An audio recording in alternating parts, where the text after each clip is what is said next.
This is Raider News with Craig Gorvanoff and Naomi Joseph with the news, Kelsey Ames with arts and entertainment, and Elizabeth Gallo with sports. And now from Studio B at Scotch Plains Fanwood High School, Craig Gorvanoff and Naomi Joseph.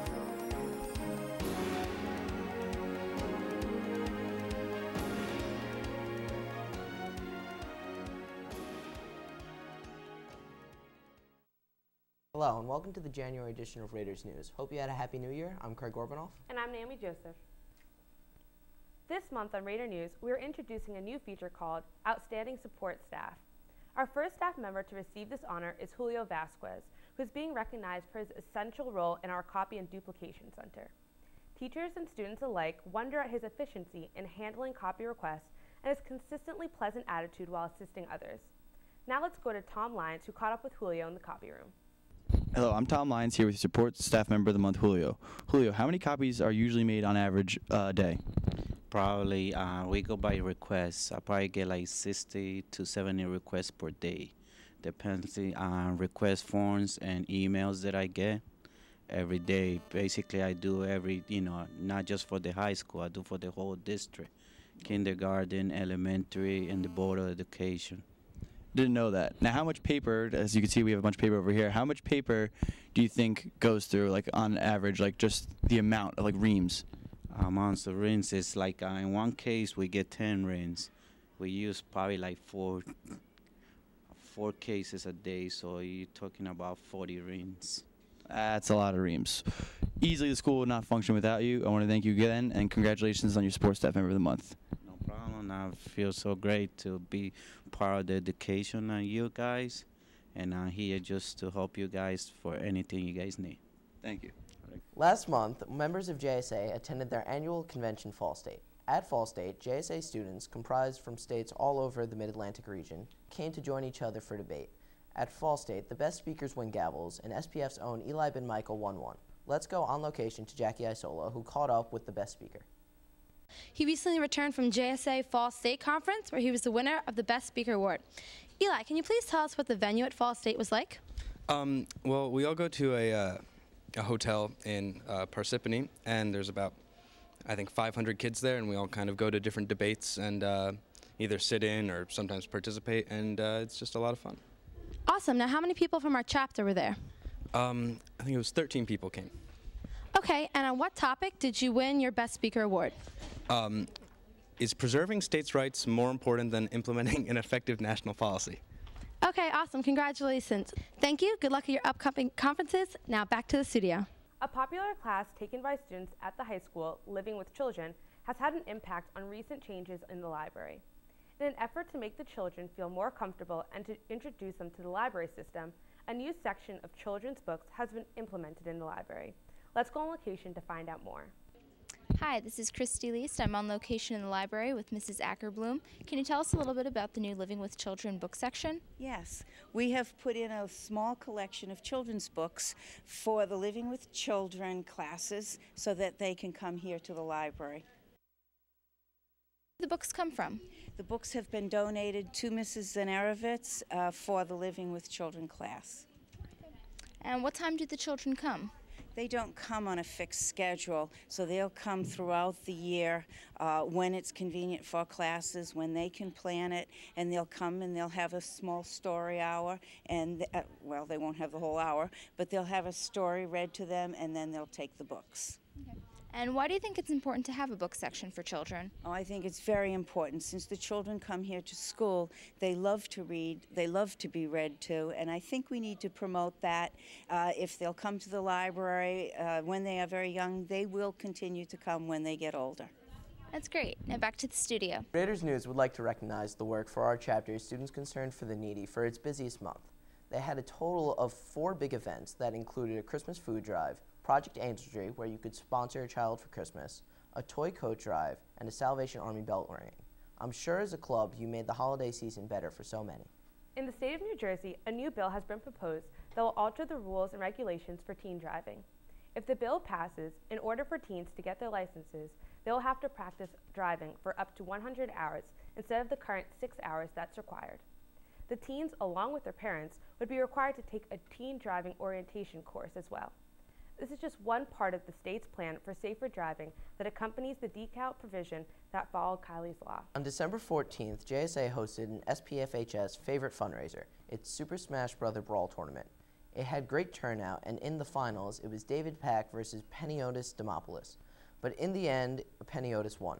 Let's go on location to find out more. Hi, I'm Brooke Enners here with sophomore Peniotis Demopoulos, winner of the JSA's Super Smash Bros. Competition. Congratulations on winning. And we're just going to ask you a few questions on what's the premise of the game?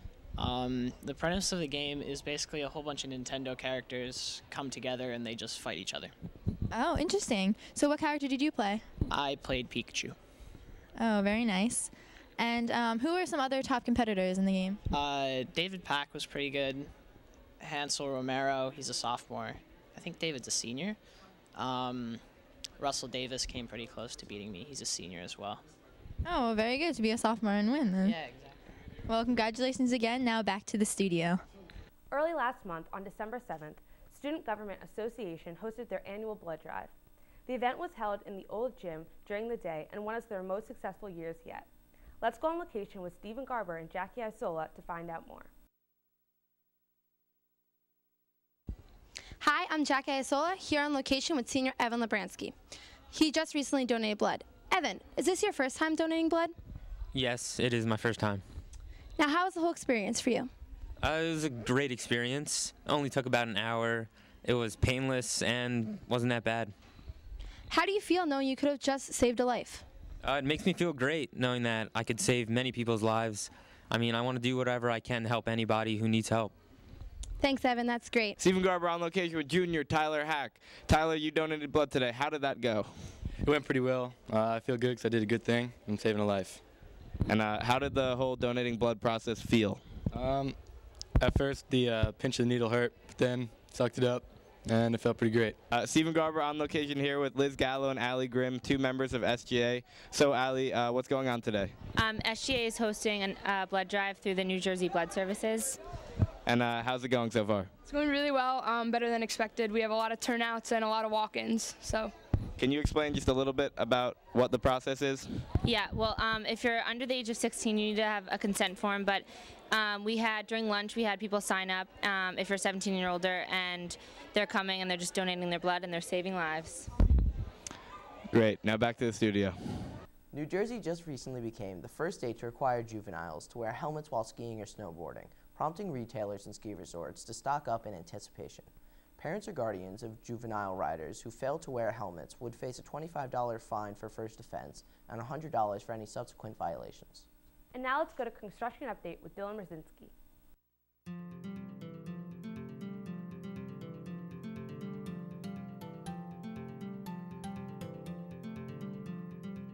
Dylan Brzezinski here with your construction update.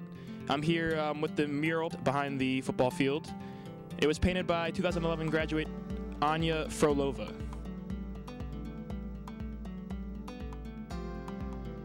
Both murals took Anya a little bit over a month, and she finished really good. Strokes of genius here. A lot of color diversity in the blues and the whites. That was your construction update. Now back to the studio. I'm Brooke Enners with this month's Look at the Past. Recently at SPFHS, the PSAT scores have been returned to the sophomores and juniors. Because we are the longest-running student newscast in the nation, we were able to go back to 1987 and see the students' reactions to their scores. PSAT scores were released for sophomores and juniors during mid-December. Now here is Steve Meyer with an on-location report from the multipurpose room. Hi, we're here in the multipurpose room where sophomores and juniors are currently receiving those torturous PSAT results. What? How do you feel about the PSATs? I only wish they were the SATs. And I assume it's safe to say that you did pretty well? Decently. Thank you. How do you feel about the PSATs? I'm psyched. I did great. How do you feel about the PSATs? Oh, it was lovely. How'd you do? I didn't check yet. PSATs. Great. I got 1,600. And now let's go to Arts and Entertainment with Kelsey Ames. Thanks, Craig. Here are some upcoming events for January.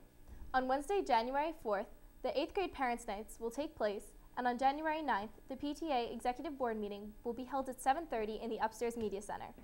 The first FBLA competitive event will be held on the 11th, where students will compete with other business-savvy high schoolers across the region.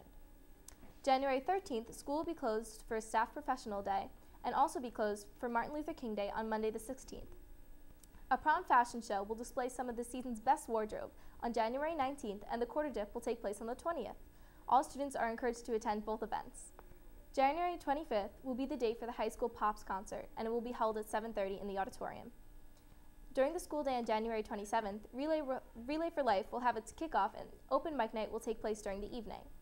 This year's Relay for Life will kick off in students' gym periods, and it will feature games, information, and inspiration for the upcoming SMAC event held in March. Let's go to the Faculty Member of the Month, Mr. Bod Stevens. With this month's Faculty Member of the Month, Mr. Stevens. Congratulations, Mr. Stevens.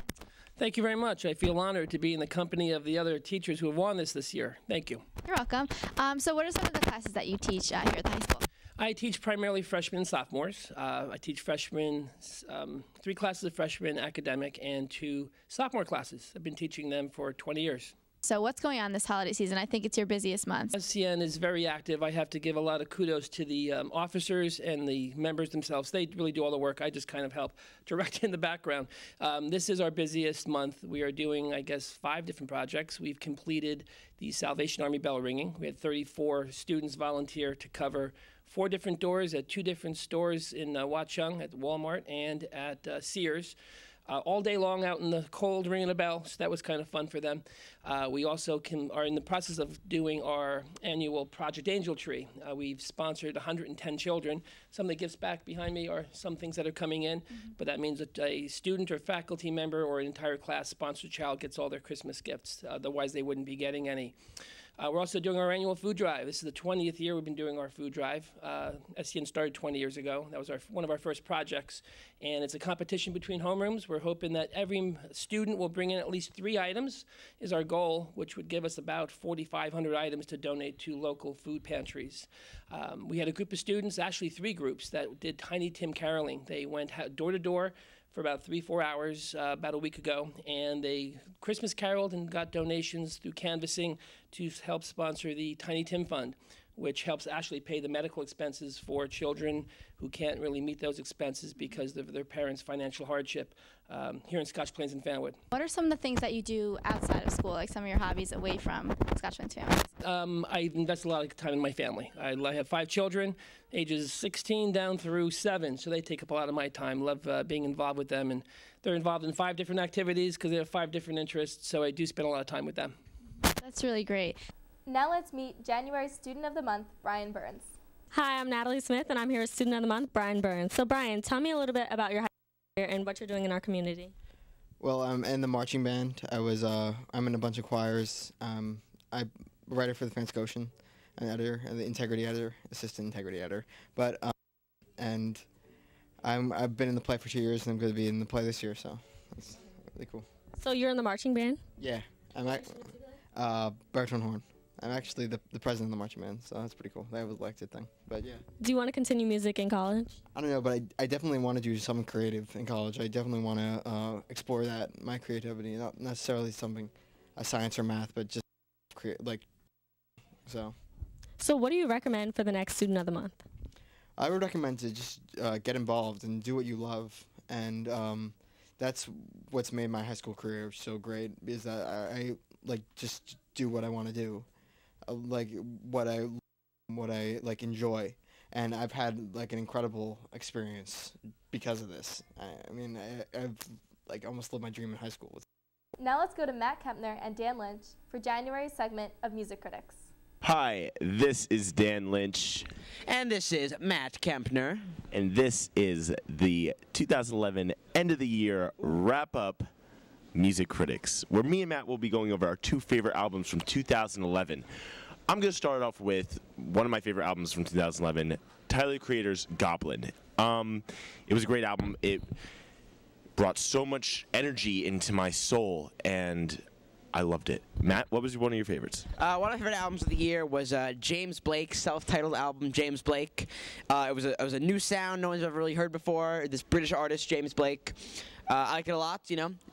The genre, I would say, You know what? I wouldn't say because it's hard to put a category into it, but it's very good. I definitely recommend listening to it. And Dan, what was your second favorite album of the year?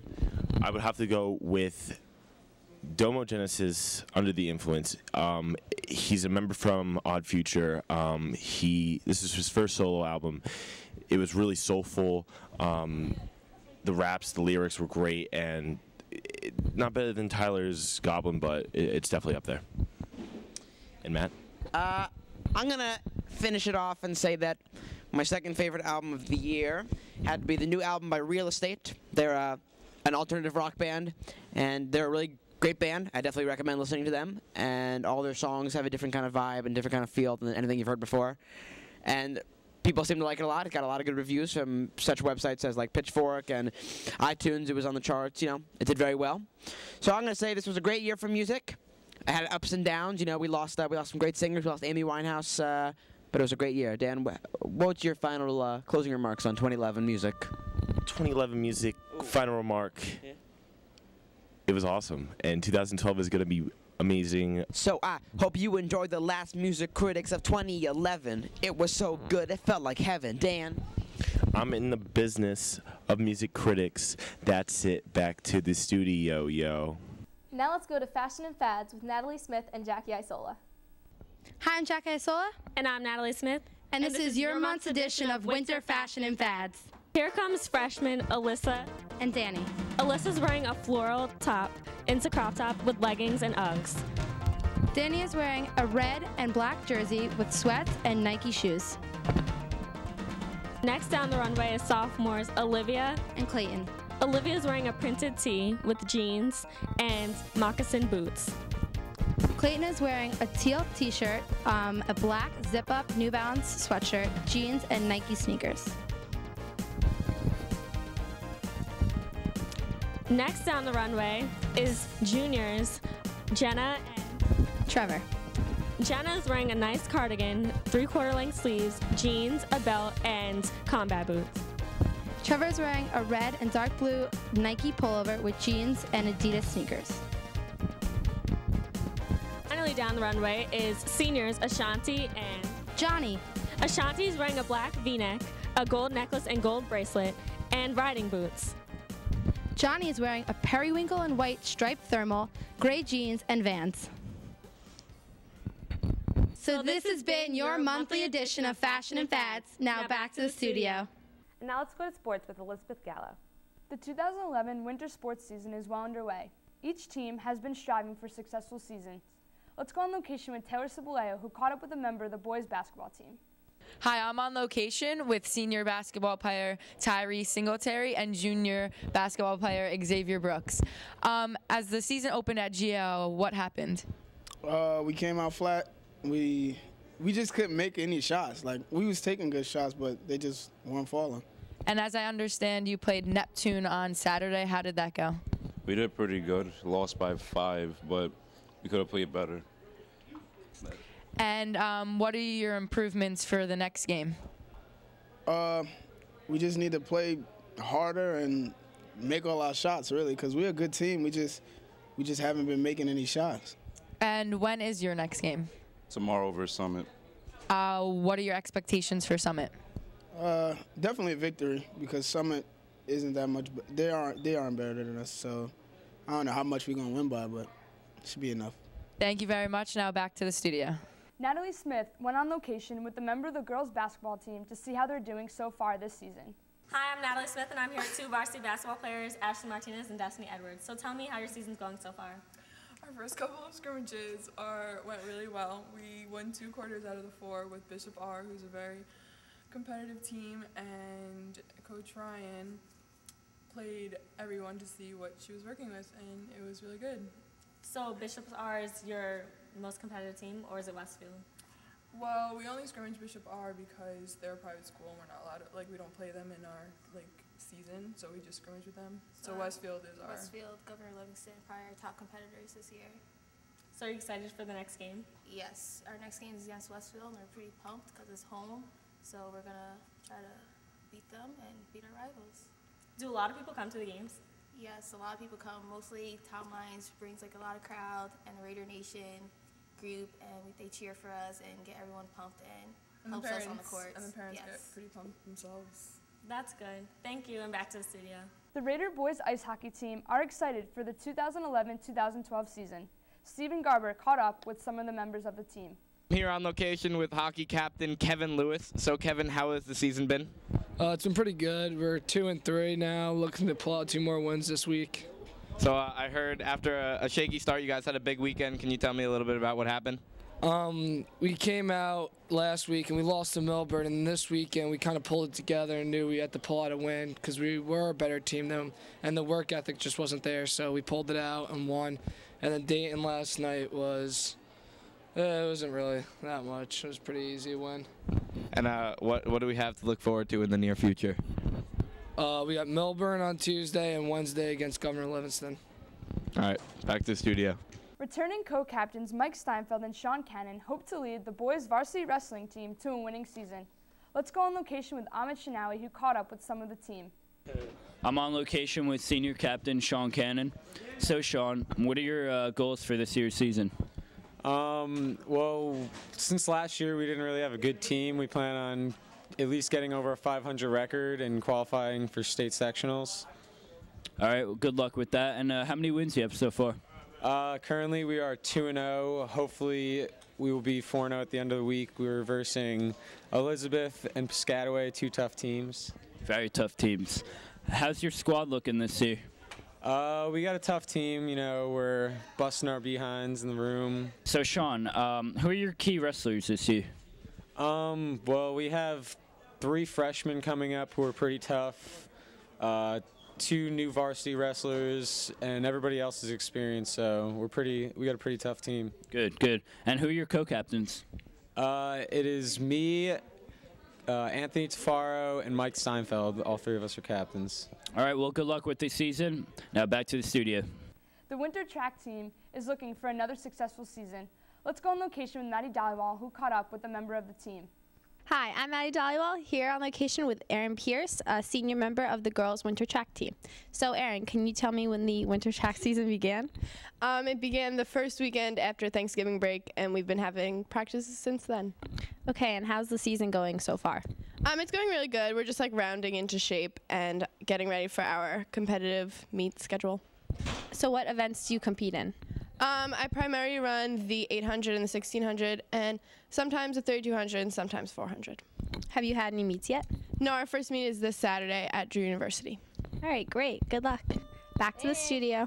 Jackie Isola caught up with Greg Balco, who is a member of last year's Boys State Championship swimming team. Hi, I'm Jackie Isola, here on location with senior varsity swimmer Greg Balco. Greg, the boys have won their first 3 swim meets this year. How do you think the team's shaping up? The team's strong, not as strong as last year, but we have to keep having our freshmen work hard, and hopefully we'll be just as good as we were last year. And last year you won states. Do you think it's realistic to have the same goal? Hopefully we want to take it meet by meet as we did last year, and so far we've won the first 3. So today we have another meet against Union, and then next week we have Westfield. So we're just going to try to take it meet by meet and hopefully get to the state final. Okay, now who are your biggest rivals? Some of our rivals are definitely Westfield, of course. That's Thursday. Then we have Summit and Pingree, and then, of course, Princeton, who we faced in the state finals last year. All right, good luck at all your meets. Now back to the studio. The Raider girls swim team have been working hard to prepare for their upcoming season. I'm here on location with varsity swimming captain Caitlin English. So, Caitlin, how does the team look this year? Well, we've won all of our meets so far. The girls are doing pretty well. Things that we were predicted to lose, we came out on top. So the girls are really pumped. You know, they do what they need to do out in the pool. We do have Westfield coming up this Thursday, tomorrow, which should be an interesting meet. It's kind of a rebuilding year for this team, but you know, we're still going to do well. So, who are the other captains on the team? Brenda Ho, Melissa Kaiser, and Jackie Sarancione. That's great. And who are other key swimmers other than yourself? Our junior Jody Thompson, she's our breaststroker. Junior Caroline Leshy, they both go to magnet schools. We have some other really great freshmen this year who are really stepping it up, and you know, some other juniors and sophomores who continue to perform on a high level. And what are the team's accomplishments for this season? So far, like I said before, we've been, I think, 5-0. We've won all of our meets so far. All right, that's great. And now back to the studio. High expectations are in store for the varsity bowling team. Let's go on location to see how they're progressing. Hi, I'm Matt Kemner here on location with senior Nick Stawicki from the bowling team. Nick, tell me a little bit about how a bowling match is run.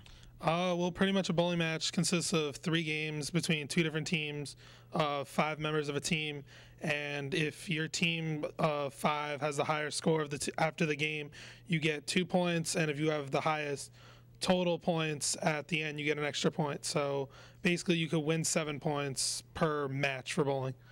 And who are some of the key bowlers in your team this year? Well, myself, I'm one of the key bowlers, and I'm the captain this year. But also senior Mike Menino and junior Andrew Sotera are 2 bowlers basically to watch out for this year. I understand you lost senior Mike DeFaro, who rode a perfect game last year. How'd that loss of him affect the season? Well, it was a really big loss because of him being captain and everything.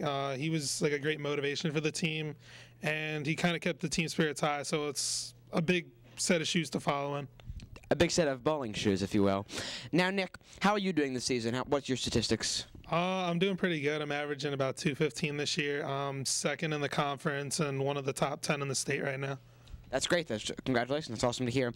Do you look to continue bowling as a future, maybe not a career, but something fun to do? Well, yeah. Like being in NJIT and everything, they have a bowling team, and I'm looking to go out for them come next September, and then probably join like a men's league just to keep active, and same with like baseball in the spring. Sure. Thank you very much, Nick. I wish you the best of luck in your future, and back to the studio. Taylor Ciboleo caught up with this month's Male Athlete of the Month, Mike Steinfeld. Hi, I'm Taylor Ciboleo on location with January Male Athlete of the Month, senior wrestler Mike Steinfeld. Mike, what were your accomplishments last year? Last year, I was the team captain at 140 pounds. I won the John Goals tournament. I took 3rd in counties, and I took 3rd in the district. And how long have you been wrestling for? I've been wrestling since 3rd grade, so about 9 years. What are your expectations for yourself this season? This year, I want to get at least 30 wins. I want to make it to states, and I want to hopefully win the county. You've been wrestling since 3rd grade, so what's your biggest accomplishment? I would say my biggest accomplishment last year when I won the John Goals tournament. That was the first tournament that I won at the varsity level. And do you plan on taking your wrestling abilities outside high school onto college next year? Yeah, I plan on wrestling Division III in college. Thank you very much. Now back to the studio. Ahmed Shinawi caught up with January's Female Athlete of the Month, Taylor Ciboleo. I'm Ahmed Shinawi on location with the Female Athlete of the Month, Taylor Ciboleo. Congratulations. Thank you, Ahmed. So, Taylor, you're currently in basketball right now. I also want to congratulate you on being an Iron Raider. Thank you. So you're currently in basketball. What are your basketball goals for the season? Well, to start off, win a couple games and hopefully get far in county tournament and then states. How's your squad looking this year compared to last year? We've been young ever since my freshman year, so we only have 2 seniors, and we only had 3 seniors last year, so we're a very young team, but we should use our quickness to our advantage. That's very good. Taylor, I know you're only a junior, but what are your college plans for the future? I have a lot of schools looking at me for basketball, but I'm going to go wherever I can get like the most academics, because after college, it's not like I'm going to pursue anything with sports after that. Congratulations once again. Now back to the studio. That wraps it up for sports. Now back to Craig and Naomi. That wraps it up for the January edition of Raiders News. Hope you have a great new year.